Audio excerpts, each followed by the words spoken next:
Hello everyone. American agriculture is experiencing a severe decline, not due to crop failure but because of the invasive wild boar population.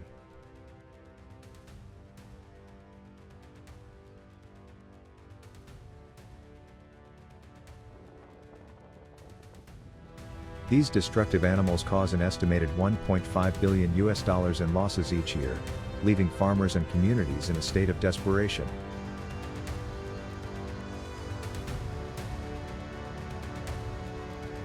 The damage caused by wild boars extends beyond farmland and into our forests, wreaking havoc on ecosystems.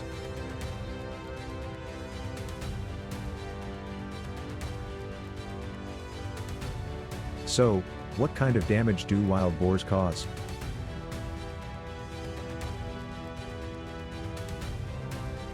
Stay tuned and don't forget to subscribe to the channel to stay informed and show your support for addressing this pressing issue. On the night of July 9, 2024, John Smith, owner of Smith Family Farm in Jackson County, Texas, experienced a devastating invasion.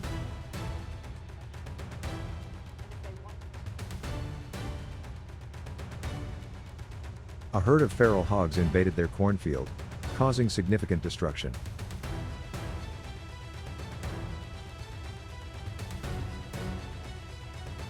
The damage was discovered early the next morning as the farm workers began their daily tasks.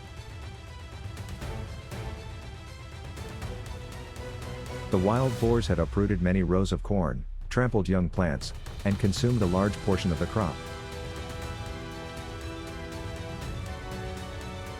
The affected area spanned approximately 5 acres, with an estimated 30% of the corn destroyed. This damage translates to a potential loss of approximately $5,000 in revenue for Smith Family Farm. How do you think such losses impact the financial stability of a family-run farm? Similarly, Sarah Green, owner of Green Valley Farm in Monroe County, Georgia, faced a similar incident on the evening of July 11, 2024. A large herd of feral hogs entered her soybean fields, wreaking havoc. About 40% of the soybean crops in the invaded area were destroyed, resulting in an estimated loss of around $8,000 in revenue.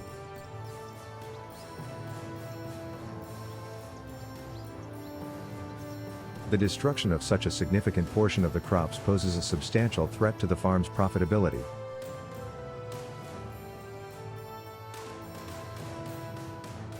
What measures do you think farmers like Sarah Green can take to prevent such invasions in the future? To protect the country's agriculture and economy, farmers have implemented various strategies, including building fixed fences to prevent wild boars from approaching their farms.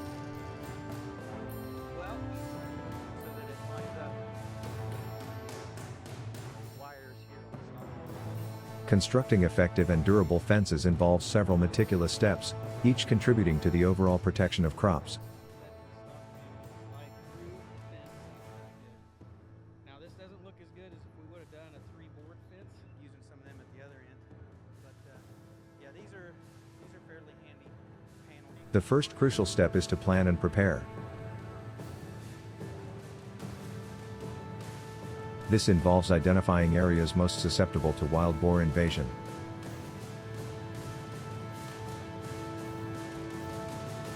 Farmers need to measure the perimeter of the fields or farms that require protection, ensuring they have accurate dimensions for the fencing project.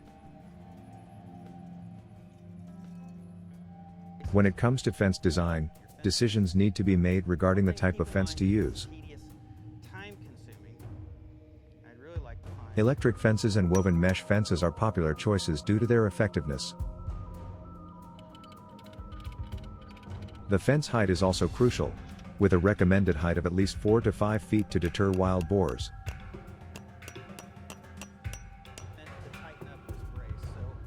Materials such as fence posts, wire or electric fence components, and installation tools must be gathered before starting the project. The next phase is attaching the fence material.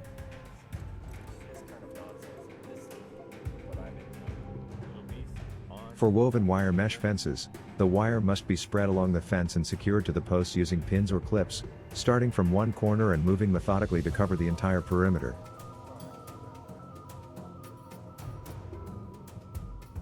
This step ensures the fence forms a continuous barrier against wild boars.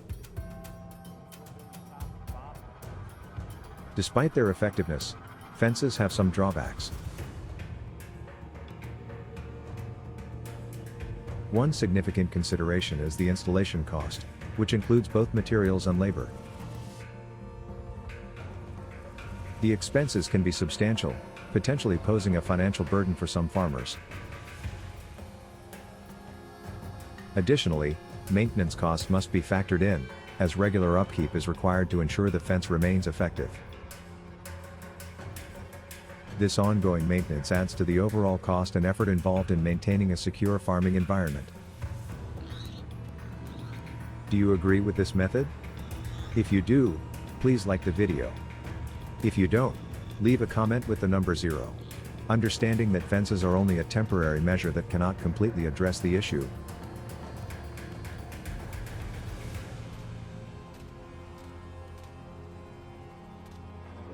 Farmers in Texas have teamed up with Mark Thompson, a renowned hunter with over 20 years of experience hunting wild boars.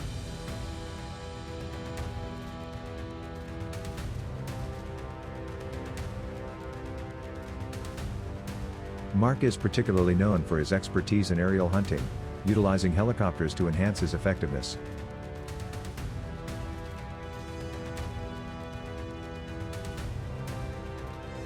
His skills have made him a sought-after figure in the hunting community, and his precision in this unique method has earned him a stellar reputation. On June 15, 2024, after completing a grueling hunting expedition in Texas, Mark Thompson shared insights into his process.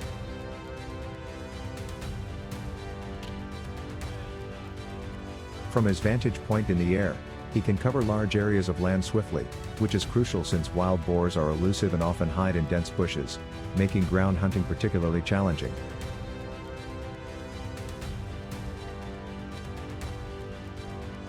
How do you think this aerial approach compares to traditional ground hunting methods?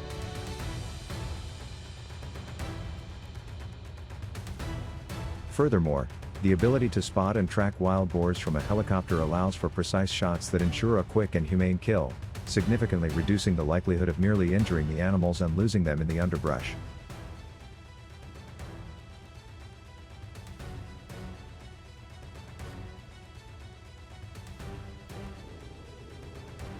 This method not only saves time, what might take days on the ground can be accomplished in a few hours from the air, but also provides immediate relief to farmers suffering from crop damage caused by these animals.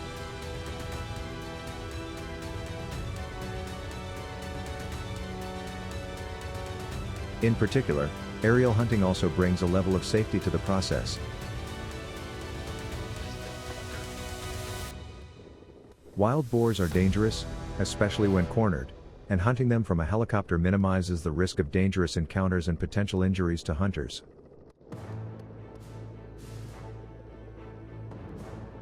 The helicopter provides a stable platform, and with a skilled pilot, it allows for maintaining a safe distance and angle for shooting.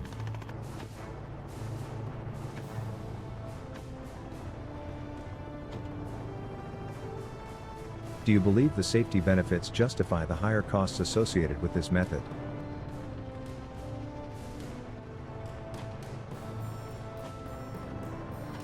However, the challenges of aerial hunting cannot be ignored. The cost is substantial, covering both equipment and operating expenses.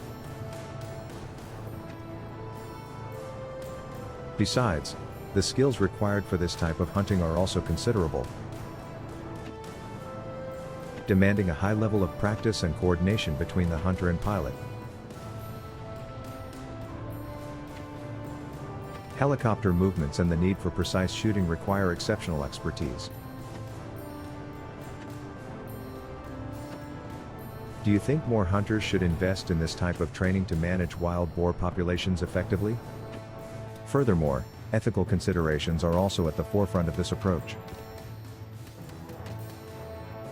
The goal is to kill cleanly and quickly, with the aerial perspective allowing for careful target selection to avoid non-target animals and ensure ethical hunting practices. What are your thoughts on the ethical implications of aerial hunting in wildlife management? Please leave your opinion below in the comments section.